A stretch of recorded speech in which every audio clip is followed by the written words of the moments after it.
విహారీ గారు, లక్ష్మి, మనకి గవర్నమెంట్ ఇచ్చిన ల్యాండ్లో ఈ ఫ్యాక్టరీ పనులు కూడా మీరు స్టార్ట్ చేయండి. మీతో ఒక విషయం గురించి మాట్లాడాలి. అర్జెంటే లక్ష్మి? అవును విహారీ గారు. సరే, ఏంటో త్వరగా చెప్పు.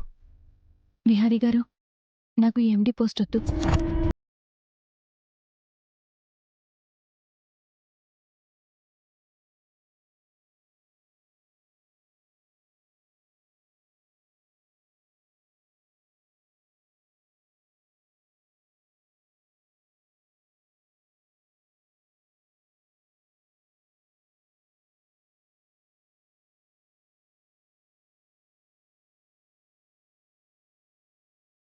నీ చేతిలా మాట్లాడిస్తున్నారా?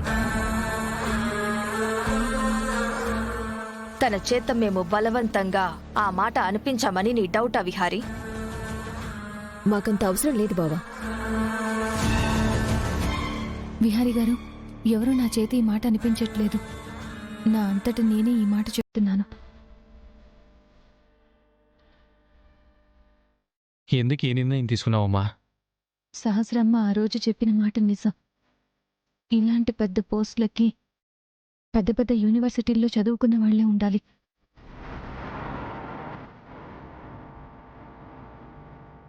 నాలాంటి సాధారణంగా చదువుకున్న వాళ్ళు పనికిరారు.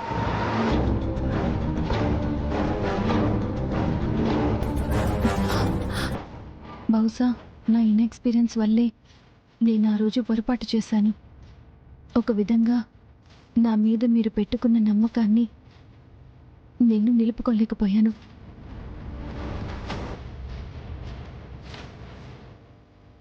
నా చిన్న తప్పు వల్ల మీ గ్రూప్ ఆఫ్ కంపెనీస్కి చాలా నష్టం కలిగింది. ఒక మిస్టేక్ జరిగిందని ఇలాంటి డెసిషన్ తీసుకుంటే నువ్వేం నేర్చుకుంటావు? నువ్వెలా ఎదుగుతావు? విహారీ గారు, నేను ఈ కంపెనీలో చాలా నేర్చుకున్నాను. నేను ఒక సాధారణ ఎంప్లాయీలానే ఉంటాను, కానీ నాకు ఏ పదవులు హోదాలు వద్దు. తనే వద్దు, నా వల్ల కాదు అంటుంటే నువ్వు ఆలోచిస్తావేంటి బావా?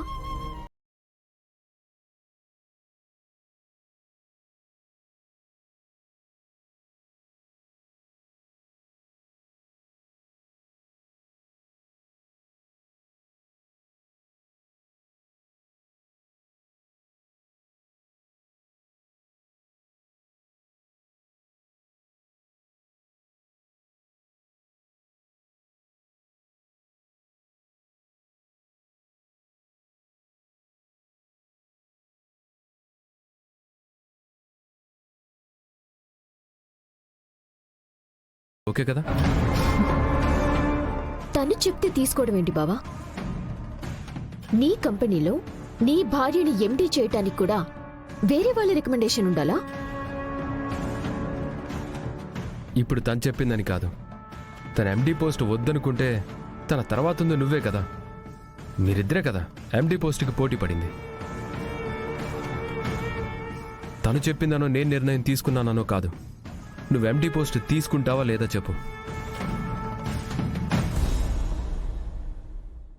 కాసేపట్లో మీ జాతకాలు జీవితాలు మారబోతున్నాయి. అప్పటి వరకు విహారీ ఈ కంపెనీకి చైర్మన్, నువ్వు ఎండి, ఈ లక్ష్మి ఎంప్లాయ్. ఏ పోస్టులైనా తీసుకోండి.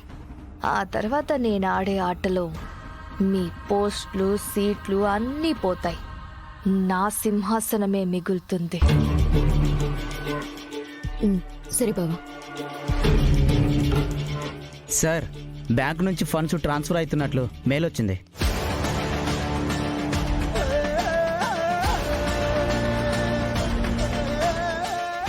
yes, let's go.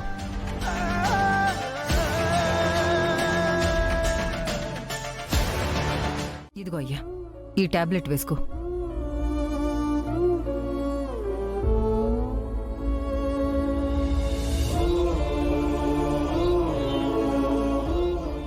ఏమయ్యా, ఎన్ని రోజులని మనం ఇల్లు వాకిలి వదిలేసి సిటీలో ఈ హోటళ్లలో ఉంటాం? ఇప్పుడు ఏమైందనే? అది కాదయ్యా, ఈ హోటల్లో ఉండడానికి ఎంత ఖర్చవుతుంది? ఇక్కడ తినడానికి తిరగడానికి ఎన్ని డబ్బులవుతున్నాయో కాస్త లెక్కలేస్తున్నావా? ఎంత ఖర్చైనా సరే నా కూతురు కోసం నా అల్లుడు కోసం నేను ఇక్కడే ఉంటాను. వాళ్ళ కోసం నేనేం లెక్కలు వేయనే. ఆ, ఆ. నువ్వేమో కూతురు అల్లుడు అంటూ ఉన్నావు. వాళ్ళేమైనా మనల్ని ఇక్కడికొచ్చి కలుస్తున్నారా? ఇక్కడే ఉంటూ మనం కూడా సిటీలోనే ఉన్నామని తెలిసి అసలు వాళ్ళు మన దగ్గరకు వస్తున్నారా? వాళ్ళకి ఎన్ని పనులున్నాయి ఏమిటోనే. అందులో అమ్మాయి మొన్నే కదా అంత ప్రమాదంలో ఇరుక్కుంది. ఇలాంటి పరిస్థితుల్లో వాళ్ళు మన దగ్గరికి కాదు, అసలు బయటికి రాకపోవడమే ఉత్తమం. వాళ్ళు బయటికి రానప్పుడు మనం మాత్రం ఇక్కడే ఉండి ఉపయోగం ఏంటి చెప్పయ్యా? అంతా మీ పిచ్చి కాకపోతే. పిచ్చి గౌరీ, నేనెప్పుడో వెళ్ళిపోవాలనుకున్నానే, కానీ ఒక్క విషయం గురించి ఆగాను. ఏంటయ్యా విషయం?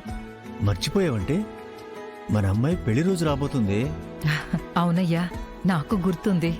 వాళ్ళ పెళ్లి రోజు వరకు ఉండి వాళ్లతో పెళ్లి రోజు బ్రహ్మాండంగా జరుపుకుని వెళదాం. మంచి ఆలోచనయ్యా.